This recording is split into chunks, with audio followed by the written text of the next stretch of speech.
प्यारी प्यारी भव्य आत्माओं, व्यक्ति समस्याओं में घिरा है। मेरे पास दिन भर लोग आते हैं, महाराज ये समस्या, वो समस्या, ये प्रॉब्लम, कहीं दुकान नहीं चल रही तो किसी की शादी नहीं हो रही, तो कोई बीमार है तो किसी की शादी हो गई तो रिजल्ट नहीं आ रहा है, बच्चे नहीं है, किसी की शादी हो नहीं पा रही है, किसी की हो गई तो तलाक की कगार पर है। जहां देखो किसी के संतान नहीं तो वो दुखी है, जिसके संतान है वो और ज्यादा दुखी है। ध्यान रखना, हर कोई संसार में कोई ना कोई समस्या सबके पास है। यहां जितने बैठे हैं कोई ना कोई प्रॉब्लम तो होगा ना, नहीं है? अब अशोक जी के बेटे को प्रॉब्लम, मोबाइल में लगा है, प्रवचन सुनने आया है, बीवियां भी इसी समय मिस कॉल देती हैं, हकीकत में पता करती तू महाराज के पास है या कहीं और है। ध्यान रखना, मन विचार कर। हर किसी की अपनी समस्या है, जन्म लेना भी एक समस्या है, और इन बच्चों को इनकी भी समस्याएं हैं। पढ़ाई की समस्या, पढ़ गए तो फिर अब एग्जाम की समस्या, एग्जाम हो गए तो रिजल्ट की समस्या, रिजल्ट आ गया तो अब अगली क्लास की समस्या।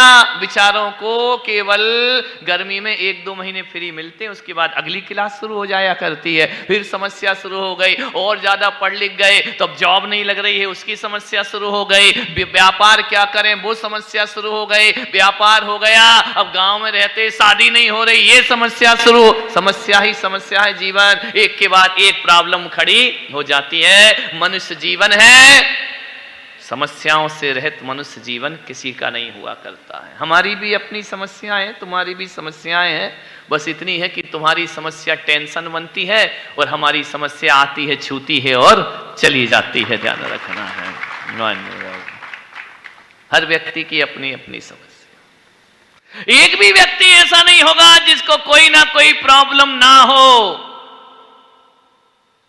एक दादाजी आए, बोले महाराज घर में शांति नहीं है। हमने कहा तुम घर की शांति छोड़ो, शांति से जाओ। अब घर की शांति में काहे को लफड़े में पड़े हो? तुम्हारी 80 साल उम्र हो गई, तुम कह रहे घर शांत हो जाए, अब तो तुम्हारे शांत होने की उम्र आ गई। मैंने कहा दादाजी तुम जाओ, बच्चों को जो कर रहे हैं करने दो, बहुएं जो कर रही हैं करने दो, ज्यादा बहुओं के पीछे मत पड़ो, ज्यादा बच्चों में टोक टाक मत करो, वरना तुम्हारा बुढ़ापा बिगड़ जाएगा। जो कर रहे करने दो, ध्यान रखे। जा विधि राखे राम ताई विधि रहिए, ध्यान रखिए। और सीताराम सीताराम सीताराम कहिए, ध्यान रखना। काहे को इतना टेंशन?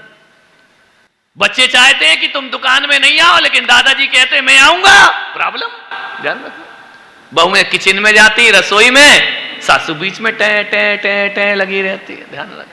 अरे बुढ़ापा है, 2 रोटी दे रहे, आराम से खाओ, बहू को बनाने दो, तू जान, तेरा काम जाने, तेरा घर जाने, फालतू के काम। एक दादाजी को एक बच्चा मंदिर ले जाता है, स्कूटर में बिठा के ले जाता है, मोटरसाइकिल। अब दादाजी पीछे तो बैठ गए, धीरे चल धीरे चल धीरे चल धीरे। अरे उसका दिमाग खराब कर दिया, धीरे चल धीरे चल। अब उसकी बाइक में जब इतनी रेस स्पीड दी है तो वो तो चला रहा है, चलाना जानता है, लेकिन वो एक्सीलेटर पे हाथ कम दे पाता है। दादाजी उसके दिमाग में बात, वो कहता है नहीं ले जाऊंगा आज के बाद तुमको। ध्यान रखो, ज्यादा रोक टोक मत लगाओ। ये 21वीं सदी है, 21वीं सदी में बच्चे पैदा होना बंद हो गया, अब बाप पैदा होते हैं। ध्यान रखना है, कोई बच्चा पैदा नहीं हुआ करता है, हर कोई तुम्हारा बाप बनने को तैयार है। ध्यान रखना, 21वीं सदी है।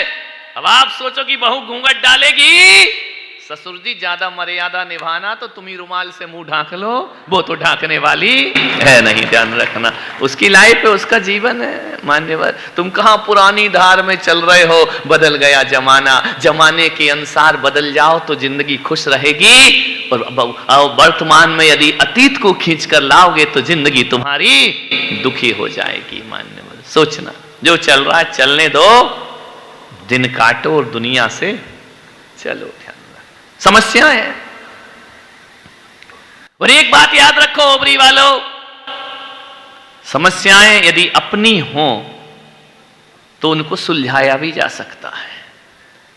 हकीकत में देखोगे ना तो 90% समस्याएं दूसरों की हैं, अपनी तो 10% भी नहीं है। ध्यान रखना, पूरी लाइफ में देख लेना, दूसरों की समस्या को अपन अपनी समस्या बना रहे हैं।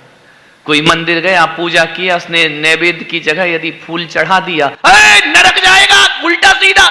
अरे वो चढ़ा रहा है यार, भगवान जाने, वो जा, तू काहे को प्रॉब्लम ले रहा है? ध्यान रखना है। वो अभिषेक नहीं करता, वो मंदिर नहीं जाता, वो दूसरों की समस्याएं क्यों अपने सिर पे ढो रहे मेरे भाई? फूल चढ़ाएगा तो नरक जाएगा, दूध वाला समाज हो गया, एक पानी वाला समाज हो गया, एक कहता है जल से अभिषेक करो, एक कहता है दूध से अभिषेक करो। अरे मेरे भाई, इतने परेशान काहे को होते? जिसको जिससे करना है करो, तुम भगवान का नाम लो, नियम कानून काहे को बनाते हो दुनिया भर के? ध्यान रखना, ये लड़ाइयों की जड़ है। एक कहता दीपक जलाओ, एक कहता नहीं जलाओ। ध्यान रखना है। अरे जिसका मन करे दीपक जलाओ, और जिसका मन न करे पीली चटक से भी भगवान की आरती। लेकिन आदमी समस्याएं बहुत गहरी लेता है। और ये महिलाओं का तो पूछो ही मत, मंदिर नहीं, यहाँ की महिलाओं की बात आतरी वालों की कर रहा हूं, तुम्हारी तो बस जाने वाला हूं सागवाड़ा। ध्यान रखना है। इतनी समस्याएं, इतनी समस्याएं। अब बताओ, एक बात बताओ, पड़ोस में शादी हो गई, अम्मा बैठी है पुराण खोल के मंदिर में, शास्त्र खोल के, वो शास्त्र तो खुला ही रखा है, पड़ोसिन से क्यों इतने दिन दिखी नहीं? अरे मेरे नाथ बच्चे की शादी हो रही थी। अरे हो गई तेरी शादी? बोले हो गई। बोले कितना मिला दहेज? धरते तुझे क्या लेना देना उसके दहेज से? ज्यादा मिले तो कौन सा तेरे घर में आ रहा, और नहीं मिले तो तेरा क्या लुट गया? उसने कहा नहीं नहीं, हमने महाराज के प्रवचन सुने थे, हमने कहा हम कोई दहेज है। अरे तू भी मती मारी गई, तेरी महाराज के चक्कर में पड़ गई। अरे हीरा जैसा बेटा कोड़ियों के हाथ में बेच दिया। ध्यान, धत इतना हीरा था तो अपनी लड़की दे देती। भाव फोकट की बात है। मंदिरों में कौन सी साड़ी कहां से आया, कहां का कंगन, उसकी सास ऐसी, उसकी बहू वैसी। अरे जितनी बातें पड़ोसिन की करती हो, उतनी बातें भगवान से अपनी जिंदगी की करो तो बेड़ा पार हो जाए, जीवन का उद्धार हो जाए।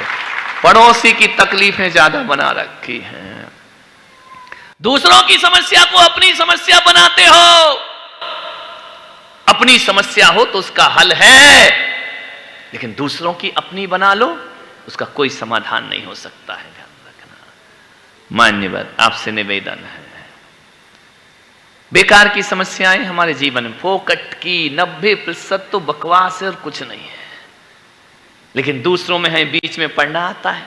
एक अर्थी जा रही थी, धर्मेंद्र भाई, अर्थी जा रही थी और एक आदमी साइकिल से गया, अर्थी से टकरा गया, गिर गई अर्थी नीचे। लोगों ने पकड़ के इतना पीटा उस आदमी को। उस आदमी ने कहा यार, जो गिरा है उसको तो कोई समस्या नहीं है, तुम काय को नेतागिरी कर रहे फोकट में? बताइए, मुर्दा को तो कोई प्रॉब्लम नहीं है, अर्थी को कोई तुम फोकट की राजनीति कर रहे हो, काय को मार रहे हो मुझे? अरे गिर गया तो गिर गया। मान्यवर, वही हमारे घरों में है कि प्रॉब्लम भगवान को कुछ नहीं है, प्रॉब्लम भक्तों को ज्यादा हो रही। ध्यान रखना, फूल चढ़ाओ तो भी भगवान खुश है और ना चढ़ाओ तो, लेकिन समस्याएं दिमाग में बुरी रखी है। मान्यवर, फालतू की समस्याओं में जीवन मत गंवाओ, जो अपनी समस्याएं हैं उनका हल ढूंढो। तकलीफें कहां नहीं है दुनिया में? ऐसा कोई घर बताओ पूरे ओवरी में जिसके घर में कोई ना कोई प्रॉब्लम ना हो, करोड़पति का भी। ध्यान रखना, चाहे वो गरीब का घर हो, चाहे राजकुमार जी का घर हो, समस्याएं तो सबके घर में है। ध्यान रखना, चाहे वो बंगले वाला घर हो, समस्याएं सबके जीवन में है। अरबों की संपदा हो, कितना भी सुंदर मकान बना ले अशोक जी, 2-4 समस्याएं तो लगी होंगी साथ में। जीना भी समस्या है, मरना भी समस्या है, खाना भी समस्या है, सोना भी समस्या है, उठना भी समस्या है, बोलना भी समस्या है, सुनना भी समस्या है। समस्याएं ही प्रॉब्लम ही प्रॉब्लम जीवन में। किसके जीवन? फोकट की प्रॉब्लम है और कुछ खास नहीं है। ध्यान रखना, तकलीफें कहां नहीं है। आदमी सोचता है कि मेरा अपना घर नहीं है, यह समस्या है, मैं किराए के मकान में रहता हूं, मेरा मकान कब बनेगा?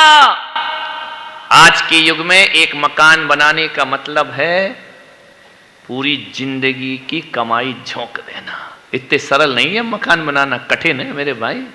पूरी जीवन भर की कमाई लगाते हो तब मकान बनाते हो, वो जब रहने का समय आता है तो चले जाते हो। ध्यान रखना है, औलाद के लिए बना के छोड़ जाते हो। मान सोच, तुम्हारा समय आया तो तुम्हारे चलने का भी समय आ गया। विचार करो, एक मकान नहीं है हमारे पास, समस्या। कभी देखना वो लोग भी जीवन जीते हैं, मुंबई में, अहमदाबाद में, जयपुर में, बड़े बड़े शहरों में। तुम अपने मकान की चिंता कर रहे हो, ऐसे भी लोग हैं जो मुंबई में फुटपाथ पे सोते हैं, फुटपाथ पे रहते हैं, बड़ा पाव खाते हैं और जिंदगी गुजार दिया करते हैं। तो कम से कम तुम्हारे पास एक छोटा मकान तो है ना, किराए का तो है, तुम्हारा नहीं है तो 4 दीवार और एक छत तो है ना। उदास क्यों होते हो, निराश क्यों होते हो जिंदगी से? ऐसे भी लोग हैं जिनके पास मकान नहीं होते हैं। एक समस्या है, मैं स्मार्ट नहीं हूं। कौन कहता तुम स्मार्ट नहीं हो? तो कभी साउथ अफ्रीकन को देखना, काला रंग, पक्का रंग, मोटे होंठ, बड़ी नाक। वेस्ट इंडीज को देखना, ये नीग्रो को देखना। जिस दिन उनकी फोटो देख लोगे लगेगा कि मुझसे, मेरे से ज्यादा स्मार्ट दुनिया में कोई और नहीं है। ध्यान रखना, काहे की समस्या? कितने सुंदर तो बनाया है भगवान ने तुमको, लेकिन तुम हो कि लगे हो कि नहीं मैं बहुत सुंदर हो जाऊं, मैं फिल्मी हीरो दिखूं। अरे कोई कम है क्या अपन हीरो से? ओवरी में रह रहे हैं, ध्यान रखना है मान्यवर। अभी साउथ अफ्रीका में पैदा हो जाते, ब्राजील में पैदा हो जाते, पता पड़ जाता सुंदरता क्या होती है। ध्यान रखिए, उनसे तो अपन अच्छे हैं ना, जीवन को सुखी बनाना है। हमारी हाइट अच्छी नहीं है, कई को यही प्रॉब्लम है जो कम हाइट के, हमारी हाइट अच्छी नहीं है, बस उसी को लेके निराश है, उसी को लेके दुखी। अब क्या करोगे, हड्डी और जोड़ दोगे क्या? अब नहीं है तो नहीं है। ध्यान रखना है। नागपुर में एक बच्ची है 30 साल की है, लेकिन 2 फीट की है मान्यवर। ध्यान रखना, और उस बच्ची ने अपने 2 फीट के शरीर को अपनी कमजोरी नहीं बनाया, गिनीज बुक में उसका नाम आया करता है। ध्यान रखिए मान्यवर। और तुम अपनी 2, 4, 5 इंच की हाइट पे रो रहे, हमारी हाइट अच्छी नहीं, हम जिम जा रहे, हम लटक रहे। मतलब क्या है मेरे भाई? ऐसे भी लोग हैं जो बौने होते हैं, दुनिया में जीते हैं मान्यवर। आपसे मेरा निवेदन करता हूं, तुम तो हाइट की बात करते हो, दुनिया में तो ऐसे भी लोग हैं जिनके पास हाथ नहीं होते और पैर नहीं हुआ करते हैं। ध्यान रखना, ऐसे लोग भी जिंदगी जीते हैं। तुम्हारे पास तो हाथ है और पैर है मान्यवर। मेरा आपसे निवेदन है, ऋषभ देव में एक बल्लू है, ध्यान रखना है, उसका एक पैर नहीं है, लेकिन राष्ट्र कवि कहलाने का दायरा वो अपने जीवन में रखा करता है। ध्यान रखना है, उसने अपनी जिंदगी को, अपने पैर की कमजोरी को जिंदगी की कमजोरी नहीं समझा और पूरे ऋषभ देव का नाम रोशन किया कविताओं के मंच पर जाकर के। ध्यान रखना है, आपसे निवेदन है, किस बात से लेके दुखी? तुम्हारे 2 पैर हैं, आप सोच रहे कि मेरी आंखें सुंदर नहीं है। ऐसे भी लोग हैं जो जन्म से ही नेत्रहीन पैदा हुआ करते हैं। तुम्हारे पास परमात्मा ने आंखें तो दी, किस बात की समस्या? बेकार की समस्या। एक महिला आई, बोले मेरा बच्चा है बड़ा थका थका सा है, डांस नहीं कर सकता है, इसको लेके दुखी है, मेरा बच्चा नाच नहीं सकता। तरह की समस्याएं। यदि पैर ही नहीं होता तो फिर क्या करता मेरे भाई? इसके पास पैर हैं। आपको समस्या है कि मेरा पति कभी मुझे, आज की नई नई बहुओं को, मेरा पति कभी मुझे बाहर खिलाने नहीं ले जाता है, 5 स्टार होटल में नहीं ले जाता, 7 स्टार होटल में नहीं ले जाता है। ऐसे भी लोग हैं जिनके पति भिखारी हैं। ध्यान रखना, वो 2 वक्त की रोटी की व्यवस्था नहीं करते, कम से कम तुम्हारा पति डाइनिंग टेबल में भोजन लगा के तो तुम्हारी व्यवस्था किया हुआ। किस बात की समस्या है? हमें घर में शांति नहीं है। अरे जिंदा रहो, मर मर के मत जियो मान्यवर। देखो फोकट की समस्या है, कंगन नहीं है, मैं उस बहू से कहूंगा कि कंगन के लिए आंसू मत बहा बेटा। दुनिया में ऐसे इनके पास कलाई नहीं हुआ करती है, तेरे पास परमात्मा ने कलाई दी है। अरे कंगन का दुख मत भोग, कलाई का सुख भोगने का प्रयास करिए मान्यवर। संसार में ना दुख है ना सुख है, संसार में सोच का दुख है और सोच का सुख है। थोड़ी सी सोच बदल लो, जिंदगी तुम्हारी आराम से आनंद में व्यतीत हो जाएगी। मान्यवर समस्या, एक काम करना, घर जाना, पेन कॉपी उठाना और एक पेन से इस कॉपी में लिखना, मेरी जिंदगी में मिला कम है या जो नहीं। सोचना, लिखना, घर जाके सूत्र दे रहा हूं, मैं चला जाऊंगा, पेन कागज उठाना कि मुझे मिला ज्यादा है या कम मिला, नहीं मिला है। अब लगाओ, लिखना दोनों तरफ, मनुष्य हो या नहीं है, कान मिले हैं, जुबान मिली है, शरीर मिला है या नहीं मिला है, दिमाग, वरना कितने पागल खाने में पड़े हैं, ध्यान रखना, उनसे तो अच्छे हो ना तुम, विचार करिए। कपड़े हैं, 2 वक्त की रोटी है, रिश्तेदार हैं, दोस्त हैं, तो फिर जो नहीं है वो क्या है, ध्यान रखना। आपसे निवेदन है, 2-4 चीजें होंगी जो तुम्हारे पास नहीं है, वरना सकल पदार्थ या जग माही, कर्महीन नर पावत नाही। ध्यान रखना, सकल पदार्थ है संसार में, तुमको मिला ज्यादा है, जो नहीं मिला वो बहुत कम है, और जो मिला है वो बहुत।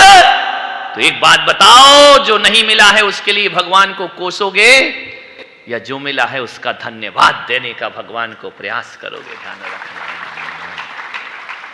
सब तो मिला है तुम्हारे पास, जो मिला है ना, उसको यदि लिखोगे तो आज तक की जिंदगी में 50 कॉपियां भर जाएंगी, और जो नहीं मिला है एक पैराग्राफ भी नहीं भर पाओगे। ध्यान रखना, तो उतने से के लिए जो मिला है उसका सुख काहे को छोड़ते हो मेरे भाई? ध्यान रखना है, उसका सुख बटोरो, वो जीवन का सबसे बड़ा आनंद हुआ करता है।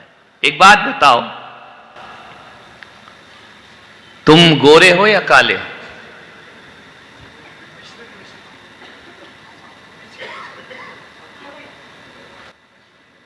बीच में भी नहीं हो, और बीच के बनो ही मत। जिंदगी काय को बर्बाद कर रहे अपनी बीच के बन के? इधर के बनो या उधर के बनो, या इधर के बनो या इधर के, बीच के काय को बनते? समस्या तो बीच वालों से ही है। विचार करिए।